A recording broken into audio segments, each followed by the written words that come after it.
Coming up on today's episode of Airborne Unlimited. Cessna Citation Latitude reaches 100th delivery milestone. Youngest woman in history completes a solo round-the-world flight. 500th F-35 pilot takes to the sky.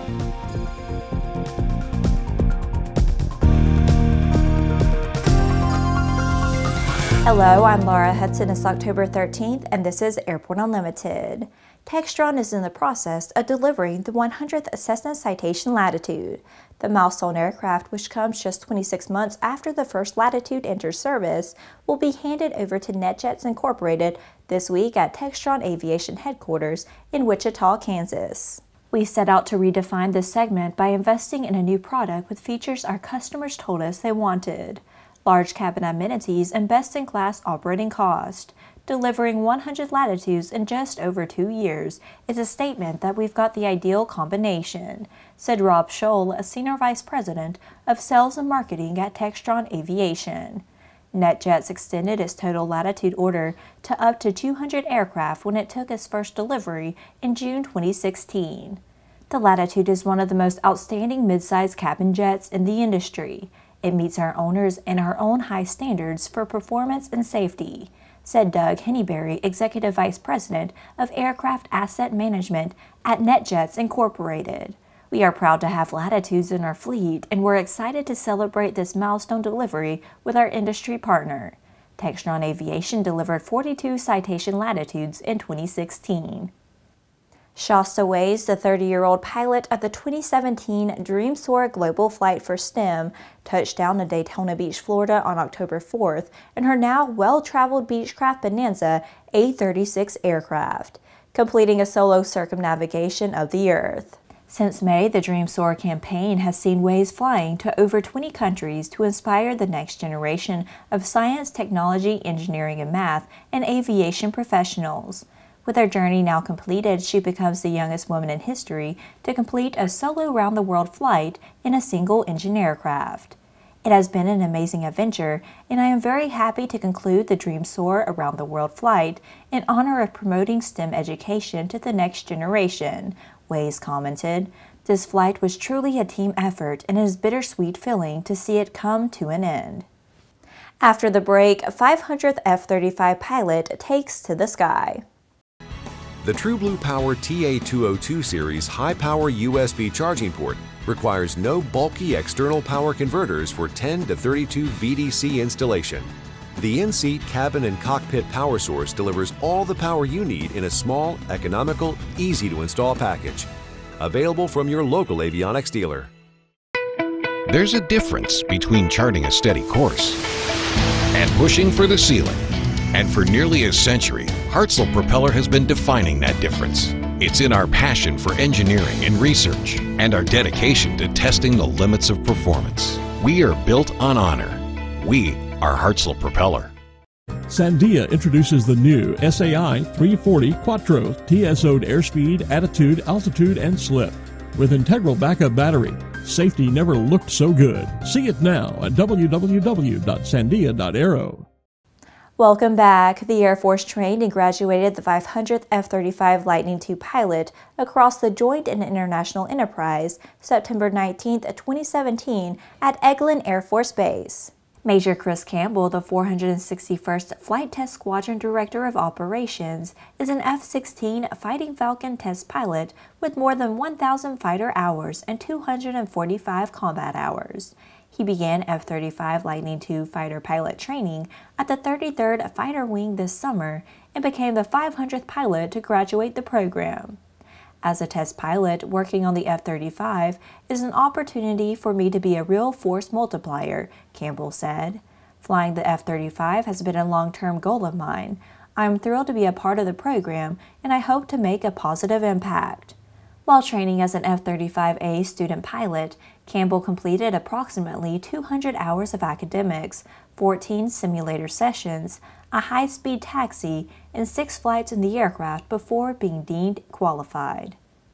It's Friday, and that means it's time for A&N CEO and Editor-in-Chief Jim Campbell to check in with his weekly Barnstorming commentary. We've talked about this before, but even at this year's NBAA convention, the lack of marketing and PR skills probably cost more than a few companies some serious business. Here's this week's Barnstorming. Thanks, Laura, and hi, folks. You have to excuse the scratchy throat a little bit. I'm just back from NBAA, caught a bit of a cold through there.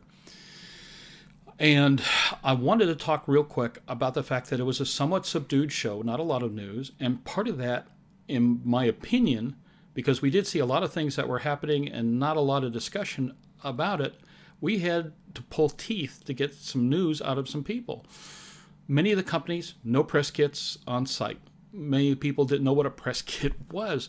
They didn't have folks at the ready who were capable or qualified or authorized to speak to media. In over half the cases where we would show up and say, hey, if you got somebody to talk to us, nobody was there, or nobody knew who could make the decision even to find somebody to do so.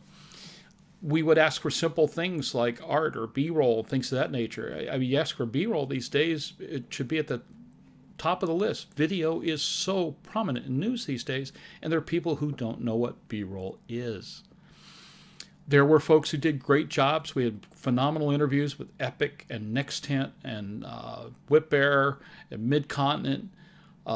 Pilatus, boy, Tom Agnello stepped up even when the boss wasn't available, did a great job with the interview, others like it.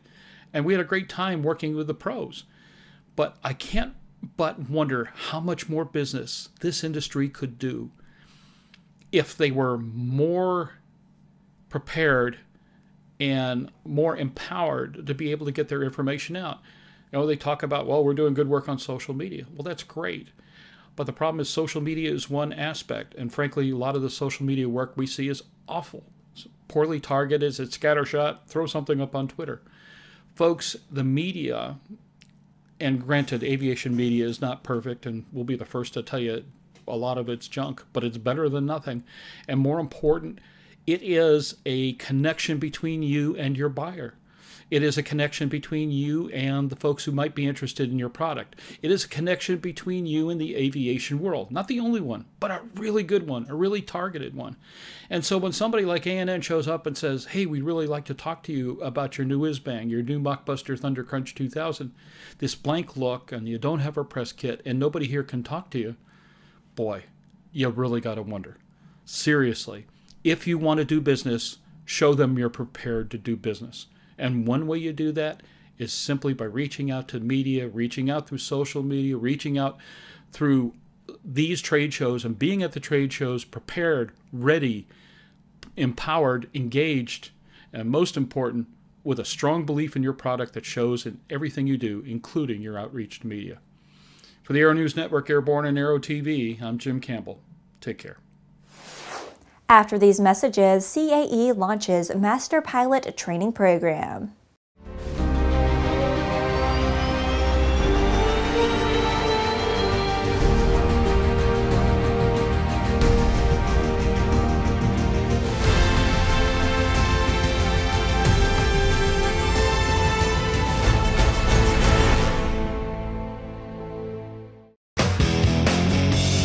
Based on the popular Sling 2 LSA, the Sling 4 was designed to be the most practical and desirable lightweight four-place experimental aircraft on the market.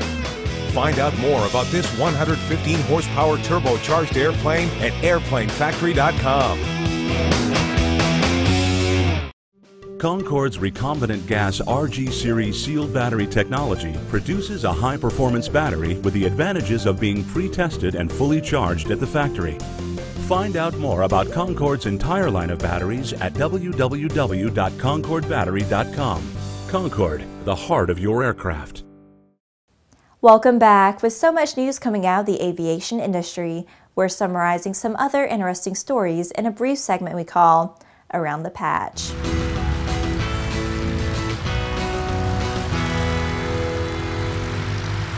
CAE announced the launch of its CAE Master Pilot Training Program. The company says the Master Pilot Program has been designed as an exemplary career advancement tool, raising pilot levels of platform knowledge, safety awareness, and situational response capabilities. In addition to preparing the pilots for the broadest range of challenging situations, the core and elective courses will prepare them to advance more confidently on their career path. The first of 5 Airbus BelugaXL Super Transporters is well advanced in the build-up process. The project is on schedule for power-on process start at the end of this year. During activity at the Toulouse-Blagnac in southwestern France, home to Airbus's primary industrial facility, 3/4 of the No. 1 BelugaXL structural assembly has been performed for the outsized aircraft. Pratt & Whitney Canada has introduced a certified pre-owned program for its in-service fleet of PT-6A engines. Through their aircraft dealer, customers of the PT-6A powered used aircraft whose engines are certified under the program will be given a P&WC 1-year 500-hour first-run warranty along with additional benefits, which include options for 6 months complimentary technical publications, credit toward P&WC ESP pay-per-hour plan, and more. Gulfstream's flagship G650ER has again proven its performance capabilities with a worldwide record streak. The G650ER started its latest world record run out of Newark Liberty International Airport on October 1st, taking off for Tokyo's Haneda Airport and landing 12 hours and 40 minutes later. The aircraft flew on Gulfstream's supply of renewable fuels and covered the 5,940 nautical mile trip at an average speed of Mach 0.89. Spartan College of Aeronautics and Technology has entered into a formal partnership with Delta Airlines to establish a pipeline of trained aviation maintenance technicians certified by the FAA. As a part of a nationwide search for training programs in multiple markets, Delta performed lengthy on-site evaluations of more than 80 colleges or programs, and ultimately approved 45 for partnership, including all 4 of Spartan College campuses. Well, that's it for today's trip around the patch. Now let's move on to the rest of the news. The French military is training 4 Golden Eagles to attack drones in flight as a way to defend against potential spying or attacks from unmanned aircraft.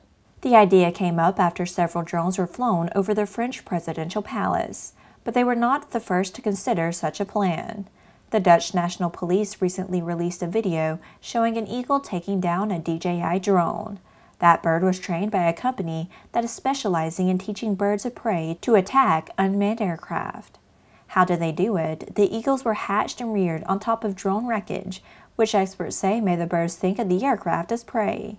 They were then trained to attack the drones, and when they were successful, they were given meat which they ate off the back of the aircraft. The French military is working on a protective gear to shield the birds, such as Kevlar and leather mittens, to protect their talons. A second batch of eggs has been ordered by the French Armed Forces. Well, that's our program for today. Remember that Airborne Unlimited is streamed daily Monday through Friday with additional breaking news bulletins for important stories that fall outside of our normal deadlines.